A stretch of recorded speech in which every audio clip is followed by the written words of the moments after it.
मरहबा collection mall, readymade कपड़ों का भरपूर खजाना, jeans pant, T shirt, cargo pant, night pant, बच्चे और बच्चियों के लिए अच्छे खूबसूरत और उम्दा ड्रेस। पता याद रखें, जमुर हाई स्कूल मेन रोड, जैतून हजीन मस्जिद के पास, मालदा चौक, मालेगांव। अब्दुल करीम भाई, मंच पे तशरीफ फरमा माइनॉरिटी डिफेंस कमेटी के तमामी जिम्मेदारान, मेरे सामने तशरीफ फरमा तमामी बुजुर्ग हजरात, नौजवान साथी, दोस्तों और साथियों, सबसे पहले माइनॉरिटी डिफेंस कमेटी की इस तहरीक को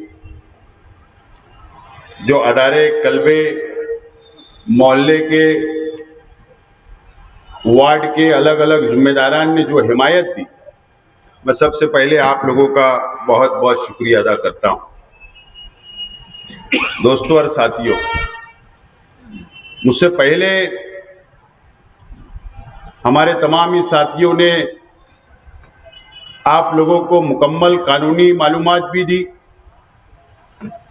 शहर किस हालात से गुजर रहा है और आइंदा और कौन कौन सी मुसीबत हमारे शहर की आवाम के ऊपर आएगी, उससे भी आपको आगाह किया। यहां कुछ सियासी बातें भी हुई और मैं भी करूंगा, क्योंकि बाकी नहीं रखा जाता सियासत में, जवाब तो देना ही पड़ता है। अगर सामने से कोई सवाल नहीं होगा तो जाहिर सी बात है हम भी कोई जवाब नहीं देंगे। दोस्तों और साथियों, मालेगांव शहर की जो तारीख है, साबिर सत्तार साहब पहले एमएलए, हारून अहमद अंसारी साहब, निहाल अहमद साहब, आयशा हकीम साहिबा, या एमएलसी सब्बीर शेख, या शेख रशीद साहब हो, या मैं हूं, ये हम तमाम ही जितने हमारे मरूमीन लीडरान या मैं हमेशा सियासी सूझबूझ, प्रशासन पर दबाव और सियासी फैसला लेने की ताकत और सलाहियत मौजूद थी हमारे लीडरान में। जब जब शहर पर मुसीबत आई, वक्त वक्त के एमएलए, वक्त के लीडरान ये शहर के लिए मजबूती के साथ खड़े रहे और हमेशा ये शहर को बचाने की कोशिश की, हमेशा ये शहर को बचाने की कोशिश की और हुकूमत से, वक्त की हुकूमत से लड़ने का काम किया।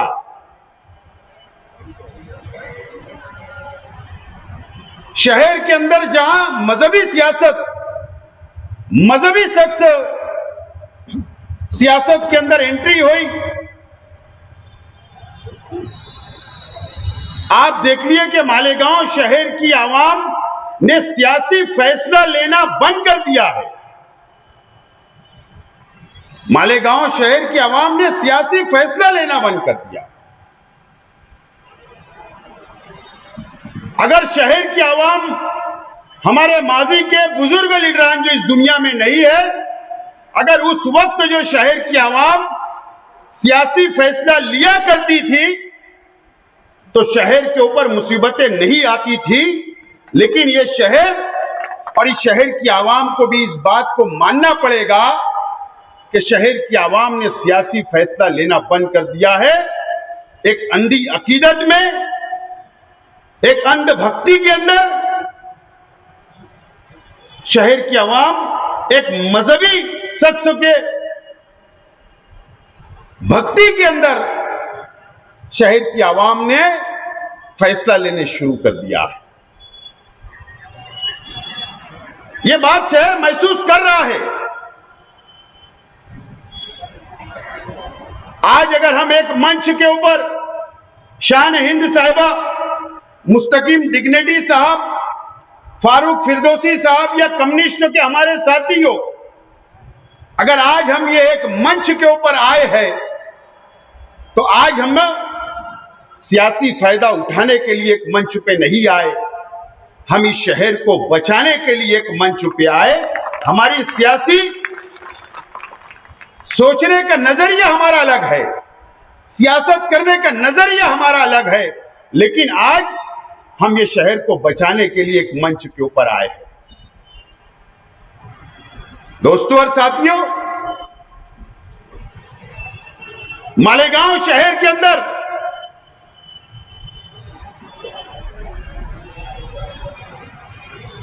और ये धुलिया लोकसभा का जब चुनाव हुआ, आज से 8 महीना 9 महीना पहले,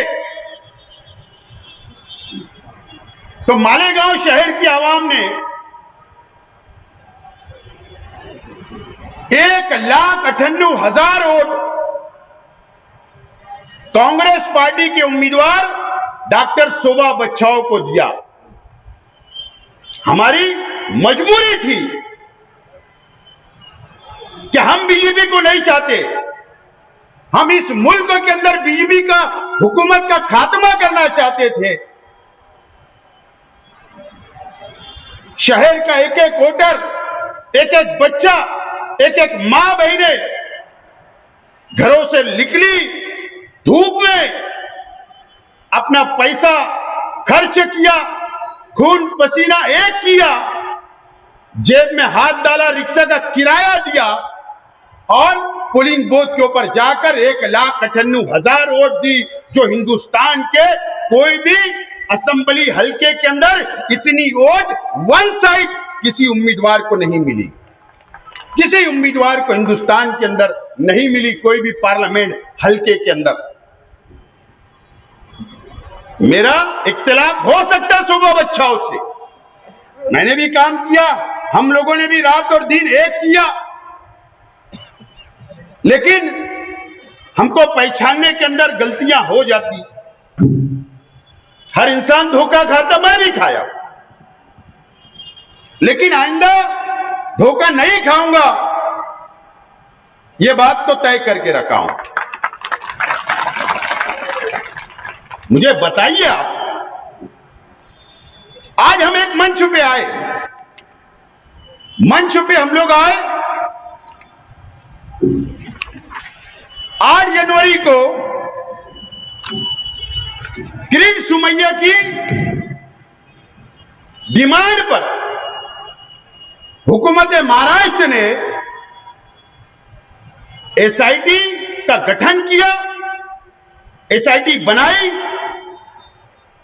मालेगांव शहर के अंदर रोहिंग्या बांग्लादेशी मुसलमान रहते हैं और इन्होंने जन्म दाखिला और खोटा डॉक्यूमेंट तैयार किए करके यहां पर रहते हैं, इस तरीके का इल्जाम लगाया, एसआईटी बन गई। 8 जनवरी को, 21 जनवरी को हुकूमत महाराष्ट्र ने 5 साल के बच्चे, 4 साल के बच्चे हो या 100 साल का बुजुर्ग हो, उसका जन्म दाखिला अब नहीं बनेगा, अब कोई नया एफिडेविट नहीं होगा, कोई प्रोसीजर नहीं होगा। हुकूमत महाराष्ट्र ने स्टे लेकर आ गया, हुकूमत महाराष्ट्र ने स्टे ले आई, स्टे लग गया, एक दाखिला भी अब नया नहीं बन रहा है, एक दाखिला भी नया नहीं बन रहा है। मैं तरतीब वाइज आपको समझाना चाहता हूं। 1969 मरकजी हुकूमत का यह जीआर है मेरे हाथ में, मरकजी हुकूमत का जीआर है, जो हम जन्म दाखिला या मृत्यु दाखिला, बर्थ सर्टिफिकेट जो बनता है पूरे हिंदुस्तान के अंदर, वो रियासती हुकूमत का कानून नहीं है, वो मरकजी हुकूमत के कानून के मुताबिक हम लोग हमारा जन्म दाखिला बनाते हैं। ये उसका जीआर है 1969 का, ये जीआर है, मरकजी हुकूमत का ये जीआर है। उसके अंदर 2023 के अंदर अमेंडमेंट हुआ, जो पहले कोर्ट को अधिकार था, यह अमेंडमेंट किसने किया, तरमीम किसने की? यह मरकजी हुकूमत ने तरमीम की। मरकजी हुकूमत ने उसमें बदलाव किया और जो पावर जन्म दाखिले का अगर किसी का नोंद नहीं है तो वो जाकर मुकामी कोर्ट के अंदर एप्लीकेशन देकर वकील मार्फत वो एफिडेविट करता था और उसके बाद वो जन्म दाखिला बनता था। 2023 के बाद इसके अंदर अमेंडमेंट हुआ। ये किस मरकजी हुकूमत? आप मुझे बताइए कि कल हमारी मेंबर ऑफ पार्लियामेंट मालेगांव शहर आई और मालेगांव शहर आई, लेकिन जहां पर 1,98,000 वोट जहां पर असेंबली सेंट्रल असेंबली हल्के के अंदर मिला, नदिया के इस पार मिला, 2 बहनें जेल में हैं, 19 लोग पर एफआईआर हो गई, लेकिन हमारी मेंबर ऑफ पार्लियामेंट ने हमारे हल्के के अंदर कदम रखना गवारा नहीं किया, कदम भी नहीं रखी और रेस्ट हाउस के अंदर बैठकर प्रेस कॉन्फ्रेंस शहर के एमएलए को, अधिकारियों को बोलकर जब वहां पर पत्रकारों ने सवाल किया कि आपको बहुत देर हो गई, आपने असम पार्लियामेंट के अंदर आवाज नहीं उठाई, मालेगांव के लिए एसआईटी हुकूमत ने बना दी, तो कहा कि मैंने सवाल लगा दिया हूं, सवाल लगाई हूं। बोले 10 तारीख से पार्लियामेंट शुरू होगी तो सवाल लगेगा। मोहतरमा, सुबह बच्चों, ये शहर की आवाम ने 1,98,000 वोट दिया, बेवकूफी में नहीं दिया, समझदारी से दिया था वोट। ये शहर की आवाम का बेवकूफ मत समझो। तुम्हारे इर्द गिर्द तो बैठने वाले बेवकूफ हो सकते, लेकिन ये शहर की आवाम बेवकूफ नहीं है। आपको वक्त मिला पार्लियामेंट में, वक्त मिला, किस मामले में आपको वक्त आपने लिया कि सटाना से लेकर सूरत हाईवे तक जो रोड बन रही है, cement concrete road, national highway का जो टेंडर था, वो ठेकेदार के खिलाफ आप एसआईटी की चौकसी की मांग कर रहे हो। वहां टाइम मिला, वो सवाल लगा, क्योंकि वहां पर बिजली उठने वाली थी। क्यों? ये शहर की आवाम ने 1,98,000 वोट दिया, मुसीबत में है, हमारी बहनें जेल में है, शहर परेशान है। क्या आप पार्लियामेंट के अंदर जहां से ये जीआर निकला, जो अमेंडमेंट हुआ, या आप कम से कम इस मिनिस्ट्री जो ये डिपार्टमेंट के मिनिस्टर है उनको जाकर एक मेमोरेंडम देते कि ये अमेंडमेंट हुआ था, मैं जिस हल्के से आती वहां पर एसआईटी लगा दी, वो एसआईटी महाराष्ट्र हुकूमत को बोल के हटाई जाए, या इसके ऊपर जो स्टे हुकूमत ने लगाया जो गैर कानूनी है, 21 जनवरी को जब जन्म दाखिला नहीं मिलेगा, तो ये कानून वहां का था कि तुम्हारी महाराष्ट्र की हुकूमत ने गलत स्टे लगाया, इसको हटाने का एक लेटर तो देना था, आपने वो नहीं दिया और आकर यहां पर प्रेस कॉन्फ्रेंस ली जा रही है। बोले हमने सवाल लगा दिया। बेवकूफ समझते हो क्या हमें? वो तो कल डिपार्टमेंट की विनती पर, डिपार्टमेंट की गुजारिश पर कल हम माइनॉरिटी डिफेंस कमेटी के लोगों ने फैसला किया। मैंने मुस्तकीम भाई को फोन किया, सुबह मुझे पुलिस डिपार्टमेंट से फोन आया कि सुबह बच्चा भाई आप काला झंडा बताने वाले हो क्या? मैंने कहा 10 मिनट में जवाब देता हूं। हमने मशवरा किया, बोले जाने दो। फिर 10 मिनट के बाद हमने फोन किया कि ऐसा कुछ प्रोग्राम नहीं है। सुबह बच्चाओ मैडम, 1,98,000 लोगों की तुमने इंसानियत देखी है। अगर जिस दिन ये शहर रोड पर उतर गया तो तुम हल्के के अंदर आ भी नहीं सकते। यह हमारा चैलेंज है।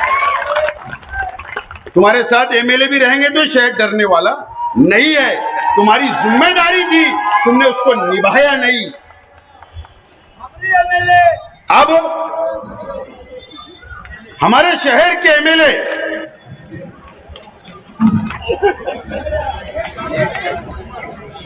देखो, आप बात समझ लीजिए।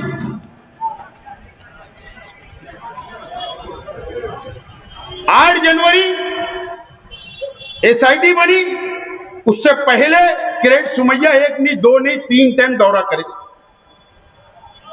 वो आदमी प्रेस कॉन्फ्रेंस लेकर, बंबई में प्रेस लेकर, मालेगांव में प्रेस लेकर बार बार आता रहा।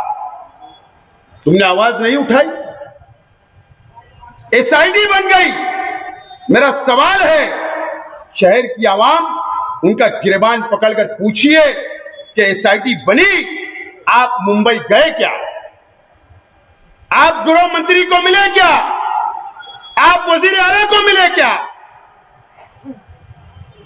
मुस्तकीम डिग्निटी साहब बहुत संभल के बोल रहे हैं, नहीं तो 2019 का जिस दिन निकाल आया, वो कहां पर मुस्तकीम डिग्निटी साहब के साथ गए, जो कभी बताएंगे। कम से कम आप शिंदे साहब के पास चले जाते। एक मेमोरेंडम आपने दिया क्या? क्या एसआईटी क्यों बनाई? मेरे शहर को क्यों तकलीफ दी जा रही? क्यों मेरे शहर की आवाम को तकलीफ दी जा रही? एक मेमोरेंडम उन्होंने नहीं दिया। हुकूमत के पास कोई नुमाइंदगी नहीं। 21 तारीख को स्टे आ गया हुकूमत ने। एक जाकर 21 तारीख के बाद भी इन्होंने कोई एक लेटर वहां पर नहीं दिया। एक लेटर भी नहीं दिया कि आपने स्टे क्यों लगाया। बेवकूफी की तरह, अरे हम तो कोई ओहदे पर नहीं है, हम तो कोई कारपोरेटर नहीं है, ना कोई एमएलए, कोई ना एमपी नहीं है। हम तो ये लड़ाई ईमानदारी से लड़ रहे, प्रशासन पे प्रेशर डाल रहे हैं। ये कल शहर को खुला छोड़कर मां बहने वहां पर कैंप पुलिस स्टेशन के बाहर धूप में बैठ रही है। यहां पर हमारी दोनों ऑफिसों के ऊपर समाजवादी और राष्ट्रवादी भवन के ऊपर आकर रो रही है। आवाम रो रहे, घबराए हुए हैं। अपना पेपर हम लोग चेक कर रहे, हम लोग जमीन पर काम कर रहे, आवाम की रहनुमाई कर रहे। अगर हम यहां आवाम की रहनुमाई नहीं करते तो यकीन जानो 100 से ज्यादा लोग जेल के अंदर होते। हम तो कर रहे थे, लेकिन ये कल कमिश्नर के पास चले गए। कमिश्नर के पास मेमोरेंडम दे रहे, फोटो निकाल रहे, बोले जन्म दाखला शुरू करो। अरे वो अधिकारी भी हंसते होंगे, कि यार ये शख्स क्या कर रहा है। हुकूमत महाराष्ट्र का स्टे है, बात समझ लो। कमिश्नर ने स्टे नहीं लगाया, ये कमिश्नर को बोलते हैं स्टे हटाओ, जन्म दाखला शुरू करो। ये शहर की आवाम ने तुमको एमएलए बनाया और जी आपको नुमाइंदा कारपोरेशन के अंदर नुमाइंदगी करने के वास्ते नहीं, आपको मंत्रालय में जाकर वजीर से मिलकर वहां पर जाकर बोलना चाहिए था कि ये स्टे हटाया जाए। आपने कुछ नहीं किया। 1 महीना गुजर गया, आप हमको बोलते हो कि हम पाखंड कर रहे हैं, सियासत कर रहे हैं। आज क्या किया आपने? पूरे शहर के अंदर छछन आपने किया, इसको छछन बोलते हैं। हम छछन नहीं कर रहे, हम रात दिन एक कर रहे हैं। हम कोर्ट में जा रहे हैं, लीगल सेल हमारा काम कर रहा है। हम वहां एसआईटी में जा रहे हैं, बार बार आवाम की मदद कर रहे हैं। छावनी पुलिस स्टेशन के अंदर जाके आवाम की मदद कर रहे हैं, यहां बैठ के आवाम की मदद कर रहे हैं।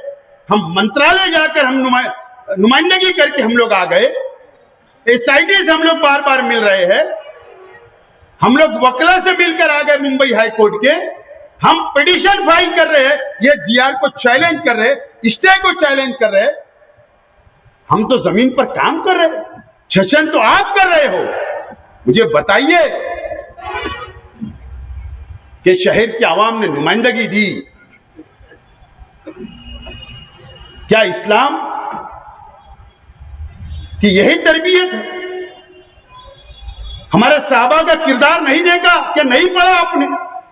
हजरत उमर रजी अल्लाह तआला ने का उस वक्त के खलीफा वो रात के अंधेरे के अंदर जाकर देखते थे, अपनी गली के अंदर गश्त किया करते थे कि कोई भूखा तो नहीं है, कोई परेशानी में तो नहीं है। आप शहर को खुला छोड़कर, कितना भी अहम काम हो रहने दो, खुला छोड़कर आप 8 दिन दिल्ली के अंदर गुजारते हो, शहर को छोड़कर खुला चले जाते हो। इसका जवाबदार कौन? उसके जवाबदार तुम हो, तुम जवाबदार हो। मुझ पर आपने इल्जाम लगाया, मैं देख रहा था, बोले हमारे पास सबूत है, फोटो है। जिस दिन इन्होंने ये स्टेटमेंट दिया, ये बयान दिया कि सारा इंटरनेशनल में शेख आसिफ किरीट सुमैया से मुलाकात की, दूसरे दिन हम मुसलमान हैं,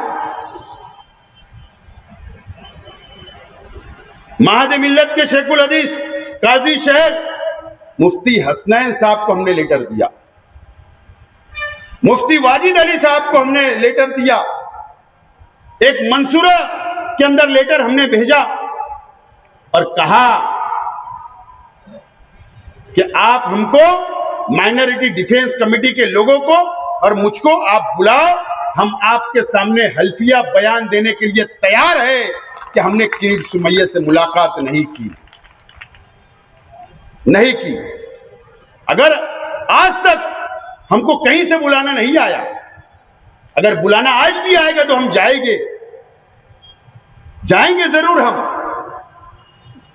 और मैं हंस रहा था, मैं मुस्तकीम भाई को, सब हमारे साथियों को कहा कि यार मैं मुंबई की हर इंटरनेशनल होटल में गया, लेकिन इत्तेफाक ऐसा है कि सारा इंटरनेशनल में आज तक नहीं गया हूं। सही में मैं वहां गया ही नहीं, हर 5 स्टार होटलों में गया, वहीं नहीं गया, इत्तेफाक की बात है। बहरहाल अगर उनके पास फोटो होगा सारा इंटरनेशनल का, तो आवाम के बीच में लाना चाहिए, झूठ फसाद बोलना बंद करना चाहिए, जिम्मेदारी से भागना बंद करना चाहिए। नहीं तो मैं आज कम बोल रहा हूं, इसके बाद मैं अपनी गाड़ी को ब्रेक फेल हो जाएगा, फिर बहुत बात आगे तक बढ़ जाएगी। दोस्तों और साथियों, हम लोगों ने डिमांड दी एसआईटी को, मुस्तकीम भाई ने भी कहा, शाहनंद साहिबा ने भी कहा कि हमने डिमांड दी, और मैं भी आज शहर की आवाम की तरफ से एसआईटी के जिम्मेदारान से, महाराष्ट्र हुकूमत से मैं मुतालबा करता हूं, माइनॉरिटी डिफेंस कमेटी की जानिब से, कि रमजान महीने के अंदर एसआईटी की चौकसी, इंक्वायरी रोक दी जाए। हम मुतालबा करते हैं।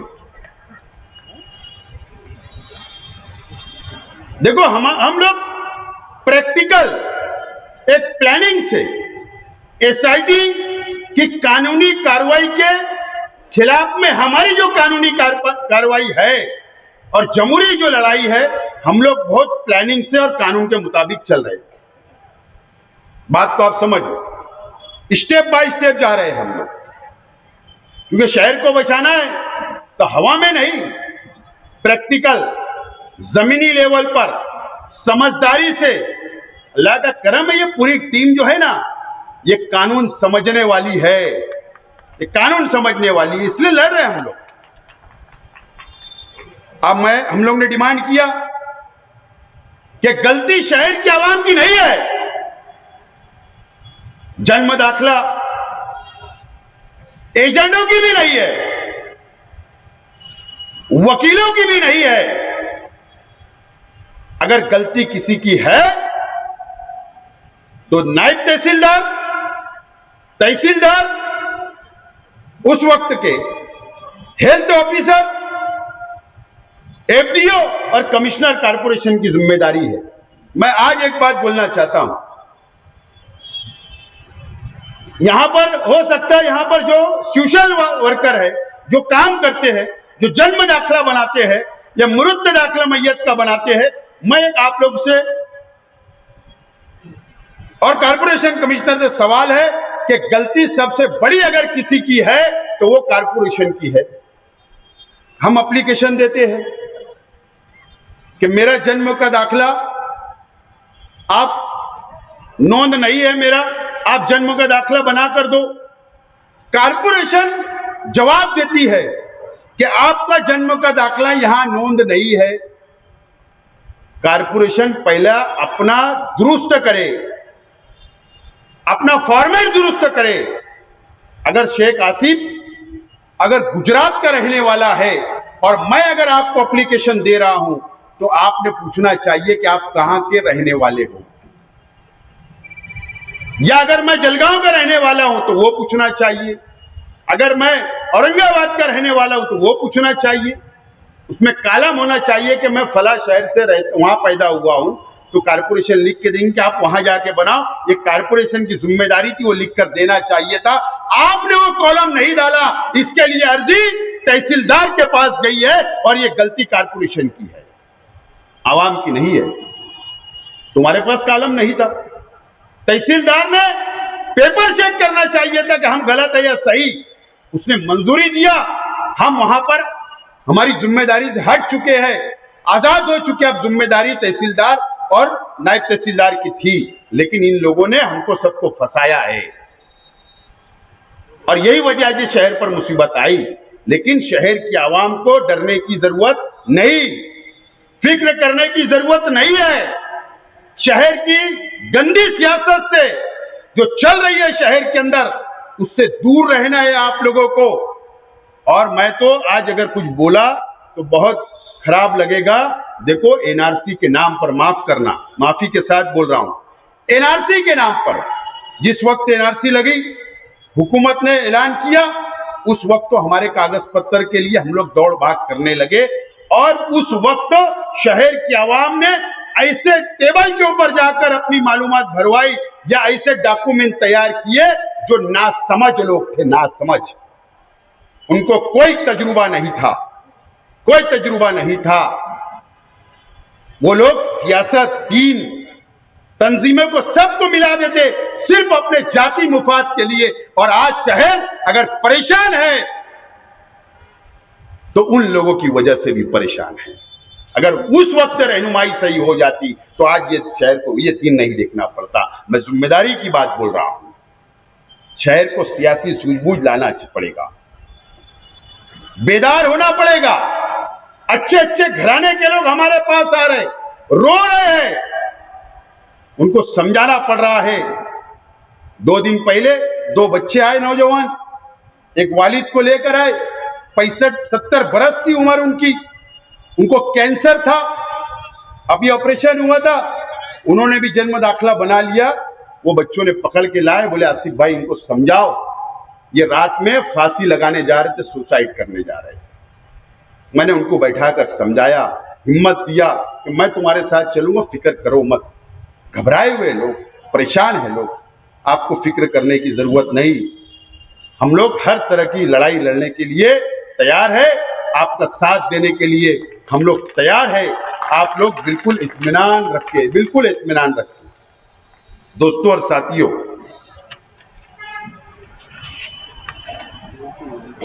दूसरी बात कि हम लोग आपको अखबारात के जरिए, सोशल मीडिया के जरिए, माइनॉरिटी डिफेंस कमेटी जब जब भी कोई ऐलान करेगी तो आप लोगों को हमारे ऐलान पर हमारा साथ देना होगा, शहर की आवाम को साथ देना होगा, आप लोगों को हमारी रहनुमाई लेना होगी। ये बात आज मैं आप लोगों से अपील करता हूं कि अगर आपको सही रास्ते पे चलना है, कानूनी रास्ते पे चलना है, अगर ये शहर को बचाना है तो ये जिम्मेदारों को आपको साथ देना है, शहर को साथ देना है। इलेक्शन आएगा जब हम लोग लड़ेंगे, लेकिन आपको साथ देना। दूसरी अहम बात बोलकर मेरी बात खत्म करता हूं, 2 मिनट रह गया। अभी मुस्तकीम डिग्निटी साहब ने कहा कि किरीट सुमैया ने ट्वीट किया, 100 लोगों की यादी आज वो शख्स ने दिया, 100 लोगों की यादी। देवेंद्र फडणवीस महाराष्ट्र के वजीर आला मुख्यमंत्री को 100 लोगों की लिस्ट और फहरिस्त दिया, मालेगांव के लोगों नाम के साथ, आदेश नंबर के साथ, और कहा कि ये 100 लोगों की इंक्वायरी एटीएस को दी जाए। एटीएस म्हणजे क्या पता है? एटीएस पुलिस की एक एजेंसी है, सरकार की एक एजेंसी है। बम ब्लास्ट होता है तो एटीएस इंक्वायरी करती है, देश से गद्दारी कोई करता है तो एटीएस इंक्वायरी करती है, देश के अंदर रहकर कोई देश को बर्बाद या देश को तोड़ने की कोशिश करता है तो एटीएस इंक्वायरी करती है। आप पहले एटीएस को समझिए। कहीं ब्लास्ट होता है, कहीं बारूद पकड़ा जाता है, इसला पकड़ा जाता है, हथियार पकड़े जाते हैं तो एटीएस इंक्वायरी करती है, उसको एटीएस बोलते हैं, जो महाराष्ट्र हुकूमत की है और हर हुकूमत ने बना के रखी है। उसकी इंक्वायरी की बात किरीट सोमैया कर रहा है और यादी दी है। मुझे बताओ, वो यादी तो अभी हमने पढ़ा नहीं, अभी हम स्टडी करेंगे, उस पर भी लड़ाई लड़ना है। हुकूमत को क्या है, हुकूमत एक ऑर्डर करेंगी, एटीएस आकर बैठ जाएगी, इंक्वायरी शुरू कर देगी, कौन लड़ेगा? किसकी जिम्मेदारी है? मुझे बताइए आप लोग। ब्लैक बेल्ट जवानी में ले जाना, बूढ़े हो जाना कुछ होता नहीं। अरे ब्लैक बेल्ट तो औरतें भी होती है, लड़कियां भी होती है ब्लैक बेल्ट। सिर पर डींग मारना, यूट्यूब पर बयान दे देने कुछ होता नहीं। एटीएस से भी मुकाबला करना है, कानूनी और जमहूरी, कौन करेगा? है हिम्मत? है हिम्मत? मुझे बताओ। अभी मैं मुस्तकीम भाई से बोल रहा था कि छावनी पुलिस स्टेशन के अंदर जो लोग आज धरना और सत्संग कर रहे थे, उनके लोगों को बचाने के लिए खामोशी से जाकर मिलाकर लेके आ जाते हैं। हम शहर के लिए लड़ रहे हैं, हमारे वर्करों के लिए नहीं, शहर की आवाम के लिए लड़ने के लिए खड़े हुए हैं। कौन लड़ेगा? एटीएस से भी लड़ना है, डरना भी नहीं है, दबाव भी आ सकता, हम भी जेल जा सकते, हम पे भी कार्रवाई हो सकती, हमारे पीछे भी परिवार है, छोड़कर शहर के लिए लड़ रहे हैं। 8 दिन 10 दिन बाहर जाकर ऐशो आराम करके नहीं आ रहे, इस शहर के लिए कुर्बानी, वक्त, पैसा, रुपया सब कुछ लगा रहे हैं, शहर के लिए लड़ाए। तो अब शहर की जिम्मेदारी है। सियासी फैसला शहर ने नहीं लिया, ये दिन देखना पड़ रहा है। अपनी जिम्मेदारी से भागना है तो दूसरे पे मंड दो। अंधी अकीदत, अंधे भक्त उलझ जाते। ये तमाम ही चीजें शहर को अब समझना है। मुस्तकीम भाई की मैं तकरीर बार बार सुनता हूं तो बोलते हैं कि शहर के बासाउर लोग, शहर के समझदार लोगों को बेदार होना है। मेरा ऐसा मानना है कि बाशाउर एक अलग है, जो शहर को अपने आप में जिम्मेदार बोलते हैं। हर हल्के के अंदर सबसे पहले ऐसी मुसीबत आती तो वही भागते हैं, और गरीब और जाबाज वर्कर आपकी पार्टी के, हमारी पार्टी के, कम्युनिस्ट हो, जो सेकुलर पार्टी के, वही लड़ने के लिए आगे आते हैं। हम जितने हैं बस ये शहर की आवाम के भरोसे हमको ये लड़ाई लड़ना है और जीतना है, और आपको फिक्र करने की कोई जरूरत नहीं। हम लोग आपके लिए हर वक्त तैयार है और लड़ाई के अंदर आपको साथ देना है। शहर की आवाम को आने वाले वक्त में जरूरत पड़ी कि अगर रमजान में अगर ये एटीएस की कार्रवाई, एसआईटी की कार्रवाई नहीं बंद हुई और कोई मुसीबत आई तो लड़ने के लिए, हम रमजान में भी लड़ने के लिए अगर ऐलान करें तो आपको सबको आना है। बहरहाल गुजारिश ये है एसआईटी तो यही गुजारिश है कि शहर का ताना बाना, शहर का लैंड ऑर्डर, हर मजहब का त्योहार को सामने रखकर, ये जमहूरी मुल्क है, हम संविधान को मानने वाले हैं, कानून को मानने वाले हैं, इस देश से प्यार करने वाले हैं। इसके लिए हमारे साथ भी इंसाफ होना चाहिए। यही सरकार से और एसआईटी से है। आप लोग बड़ी तादाद के अंदर यहां पर आए, मीटिंग को कामयाब किया। मैं आप लोगों का बहुत बहुत माइनॉरिटी डिफेंस कमेटी की जानिब से शुक्रिया अदा करता हूं।